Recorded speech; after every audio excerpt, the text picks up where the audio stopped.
discuss the lived experience of autistic post-secondary students in Canada.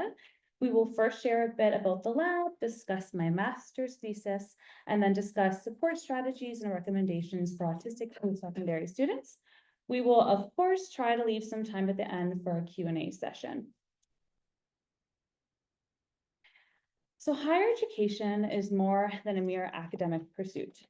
It offers a gateway to belonging with a vibrant social community, opportunities for exploration, exposure to diverse experiences, the formation of adult identity, and the pursuit of fulfilling careers. Yet, as autistic students enter post-secondary education in growing numbers, they face unique barriers that hinder their sense of belonging within this vibrant community. Research shows that between 40 to 70% of these students grapple with depression and anxiety, significantly impacted by experience of social exclusion and feelings of isolation. These mental health challenges underscore the pressing need for post-secondary environments to evolve beyond ableist and inflexible practices.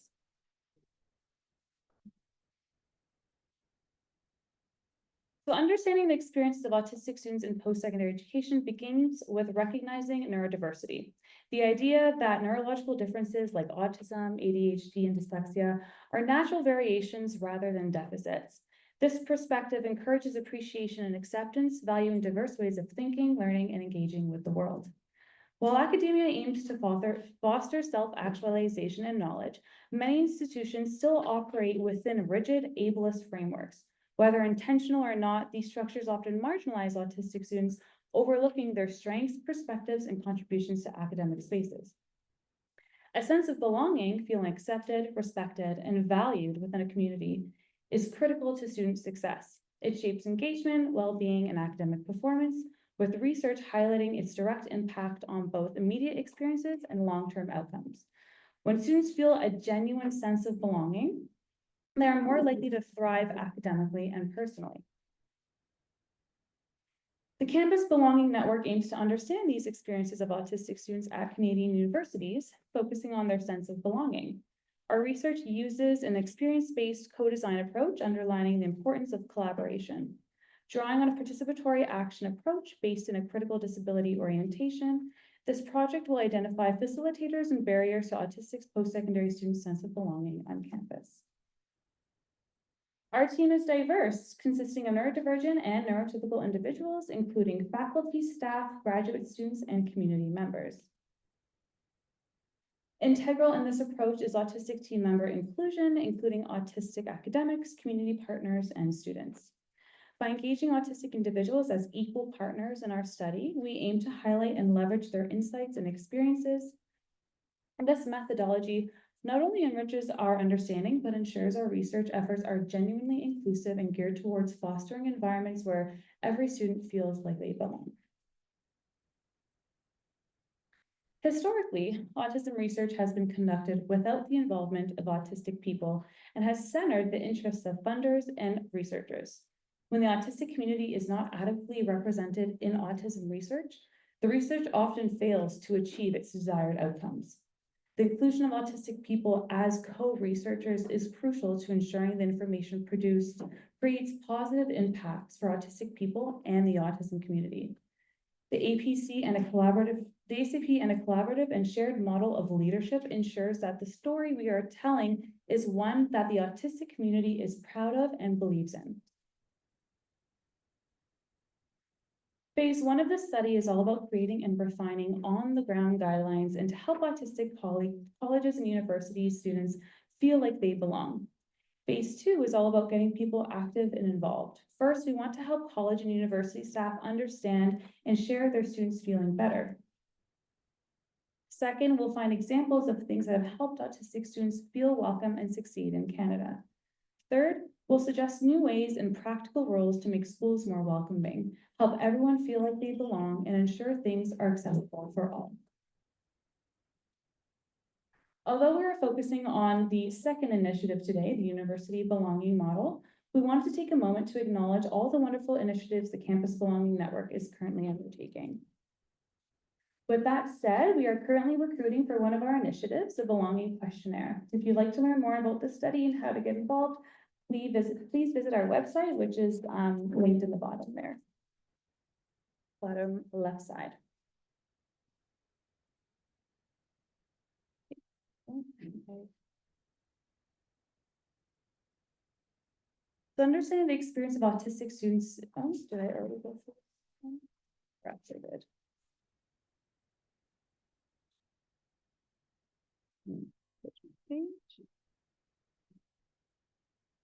Okay, now we'll be getting into my research. This is my my master's thesis that I just defended in September. This work has been such an important part of my academic and professional journey, and I'm truly grateful for the opportunity to share it with you all today. I first want to acknowledge that while I am neurodivergent, I am not autistic. Though I may relate to some aspects of this work, I cannot fully understand the lived experiences of the autistic participants. Therefore, this research has been shaped by the insights, experiences, and expertise of the ACPs who have been at the heart of this project. I am deeply grateful for their contributions, and this work would have been impossible without them. So building on the Campus Belonging Network's pilot study, my research examined how autistic students experience higher education, focusing on the role of belonging in their academic and personal well-being. I aim to understand what belonging truly looks like for autistic students in Canada, what helps them feel connected and supported, and what pushes them to the margins. By identifying key factors that shape belonging, we can create environments that foster inclusion and reduce barriers to participation. To understand these experiences, we asked 25 autistic students to answer the question on the slide. Can you tell me about a vivid memory of a time when you feel like you did or did not belong on campus? What was happening? Who else was there? After reviewing participant responses, we identified 3 key aspects that shaped autistic students' sense of belonging: university support and acceptance, faculty and staff relations, and peer relations. Today, I'll share a few examples of participants' experiences and proposed recommendations, starting with the university support and acceptance pillar. So sensory-friendly environments and acknowledging student contributions were pivotal to participants' sense of belonging. One participant, Sorsha, shared, "I did not feel like I belonged on campus. I constantly struggle with my sensory issues and feel overwhelmed by crowds." This quote illustrates how sensory challenges, such as dealing with crowded spaces and the difficulty in processing and engaging in multiple conversations in loud environments, significantly impacted this student's sense of belonging on campus. The expectation to listen, engage, and interact in these environments can be overwhelming and hinder their ability to feel included and accepted. Conversely, Naomi thrived in a quiet research lab. The lab was the first space where I felt like I could thrive. I was able to work during hours when the lab was quiet. Why are sensory safe spaces important? For autistic students in college or university, everyday activities can be much more challenging due to sensory processing differences. For example, some autistic students might not get enough sensory input, which can feel boring, unsettling, and lead to restlessness, while others might feel overwhelmed by sensory factors like bright fluorescent lights, loud noises, strong smells, crowded rooms, or fast-moving visuals. These overwhelming environments make it difficult for autistic students to participate fully in school or social activities. Sensory safe spaces are designed to lower this stress and provide a sense of comfort and control. Therefore, we suggest that universities dedicate quiet areas to adjustable lighting, independent workspaces, noise reduction, and comfortable seating in libraries, dining halls, and student lounges to minimize sensory overload. While universities work towards creating inclusive spaces, we recommend strategies that individual students can use to manage sensory overload on busy campuses. One approach is to seek out quiet areas. Many campuses have designated silent spaces, such as specific sections of the library, where students can take sensory breaks. Another option is to utilize private study rooms. For example, graduate students at the University of Alberta can book private rooms in a designated lounge. Additionally, all students can access cubicle-styled study spaces in the basement of the education building. Noise-canceling headphones can also be helpful for blocking out overwhelming sounds with calming music, white noise, or silence. Some students may be eligible for funding to access this technology through their accommodations office. Finally, carrying a familiar scented item like a lavender sachet or essential oil, using fidget toys, or wearing a comfortable sweater can provide grounding sensory input and help create a sense of comfort. Autistic post-secondary students reported experiencing a sense of belonging on campus when their voices were actively listened to and their contributions were recognized and valued by others. In this context, contributions emphasize sharing ideas in class, participating in group projects and student organizations, and engaging in university activities. For these students, it was not merely about being present. It was about their input being acknowledged, respected, and acted upon, affirming their worth and reinforcing their connection to the university community. Kenai described how recognizing and implementing students' ideas can contribute to a sense of belonging when they said, "I remember walking down the hall after a meeting with one of my professors. I was feeling stressed. It had been a long meeting and I hadn't been able to focus on much of what was being said because I was so exhausted from working hard and to try and keep up.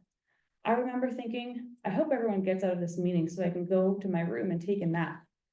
And when then we were all leaving and someone came up over to me, put their hand on my shoulder and said, 'You did great today. You really helped us understand what is going on.'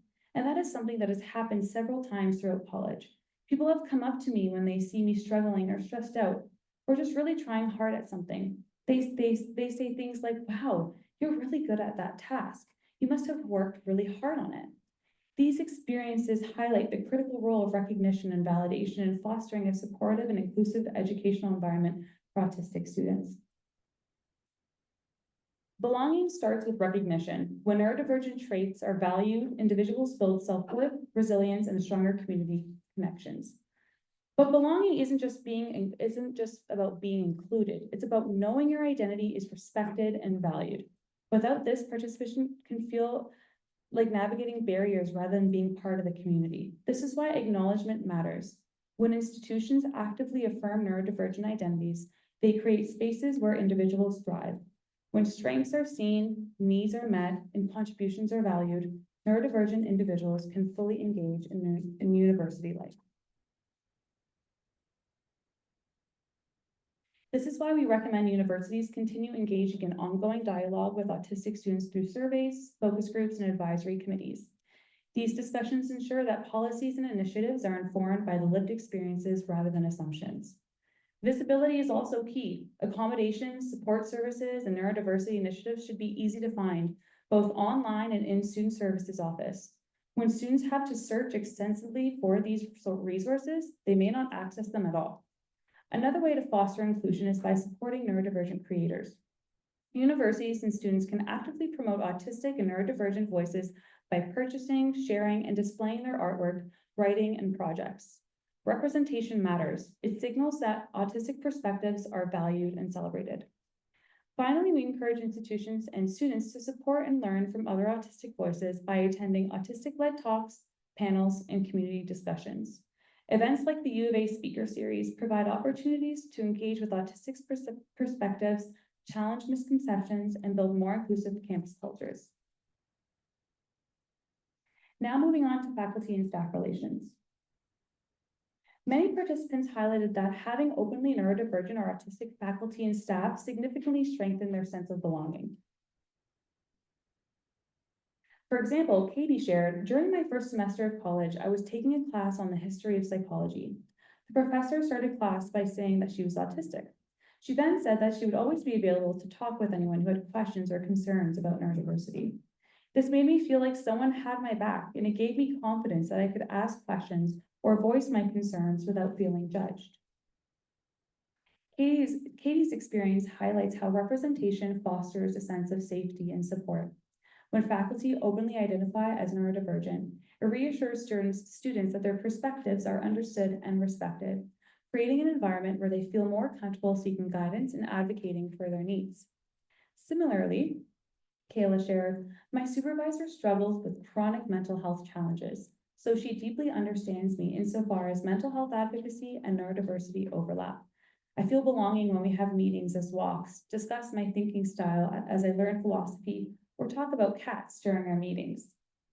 Kayla's experience further emphasizes how shared understanding between students and faculty can create meaningful connections. When professors acknowledge their own experiences with neurodiversity or mental health, it fosters a sense of mutual respect and relatability, allowing students to engage more fully in their learning and valued beyond just their academic contributions. As a result of these participants' experiences, we recommend that universities actively recruit and retain openly neurodivergent faculty advisors and student service staff. When neurodivergent professionals are part of the university community, they bring lived experience, advocacy, and insight that benefit both students and institutional culture. If you're seeking services through the accommodations office, consider requesting a neurodivergent or autistic counselor. Working with someone who shares a similar perspective can make navigating challenges and accessing meaningful support a little bit easier. Building strong connections with faculty can also enhance your academic experience. Seeking out professors who respect different learning styles and are open to conversations about neurodiversity can help you feel more supported. Attending their office hours is a great way to establish those relationships and discuss accommodations or learning strategies. Finally, using I statements may help you foster productive conversations when advocating for your needs. For example, saying, "I learn best when I have written instructions. Would it be possible to get a quick summary after class?" provides clear, constructive communication that encourages collaboration and understanding. Lastly, we have peer relations. So this aspect of belonging is especially important because it challenges the common stereotype that autistic individuals are uninterested in social connections. While some students may hesitate to engage socially due to past experiences of exclusion or difficulty finding like-minded peers, many find that once they connect in supportive environments, they deeply value and enjoy these relationships. For example, Mark shared that the majority of my belonging experiences came from extroverted students recruiting me into various social activities. This included going to pubs, having video game nights, going to house parties, etc. Although some of these experiences were fairly overstimulating, many are dear to me. Jack echoed this experience. I was always encouraged to join clubs I felt out of place in. Despite this, I was once made to co-chair a planning team. Mark and Jack's experiences highlight the role of peer connections in shaping a sense of belonging on campus. While some social situations felt overwhelming, these interactions ultimately provided opportunities for connection and inclusion. Their stories emphasize the importance of creating environments where autistic students can engage in comfortable and meaningful ways, whether through shared interests, identity-based groups such as autistic student clubs, or peer support networks. These experiences highlight that universities should implement neurodivergent and autistic-led mentorship programs, which provide opportunities for autistic and neurodivergent students to share experiences, seek guidance, and build supportive communities. For students looking to find community, there are several ways to get started. Accessibility offices can often facilitate introductions to other neurodivergent students, whether for peer mentorship, study groups, or informal support networks. Many campuses also offer and have neurodivergent student organizations or disability advocacy groups. These can often be found through student union websites, campus resource centers, or social media pages. Beyond disability-specific groups, interest-based clubs, sports teams, and creative organizations can also be a way to connect with like-minded peers. University websites typically have directories of student organizations and clubs, and many campuses hold club fairs at the beginning of the semester during orientation week to showcase different opportunities. Some more recommendations here. So online communities can also play a significant role. Many universities have Discord servers, Facebook groups, or subreddit communities where students can connect, ask questions, and form study or social groups. Additionally, attending campus events such as speaker series, career panels, or research symposiums can offer informational networking opportunities. For students looking for structured networking opportunities, there are platforms specifically designed to facilitate these connections. ND Connect is one app that helps neurodivergent students find and engage with peers, offering discussion spaces, mentorship opportunities, and community building tools tailored to neurodivergent experiences. For those interested in research and advocacy, Answer provides a dedicated space for autistic scholars to collaborate, share insights, and ensure that neurodivergent perspectives are represented in academic work. This network can be a valuable resource for students looking to engage in advocacy, research projects, or policy discussions related to neurodiversity. Additionally, Jess Lopez, a neurodiversity support advisor at the University of Calgary, is a resource for many post-secondary students. Jess can guide you in navigating campus services, find peer connections, and accessing accommodations. Students can reach out via email to schedule a meeting or learn more about available support options. The key takeaway is that building community doesn't have to follow one specific path, whether through formal mentorship, student organizations, online spaces, or shared academic interests. There are many ways to form connections that feel supportive, affirming, and meaningful to you. Earlier, we talked about the prevalence of mental health challenges among autistic post-secondary students. Given this reality, we feel that it's important to highlight available support services. We know that accessing services can be costly, and as students, finding the right resources can feel overwhelming. That's why we've compiled a list of accessible community and campus-based support. I'll stop here so anyone can take a photo if you'd like.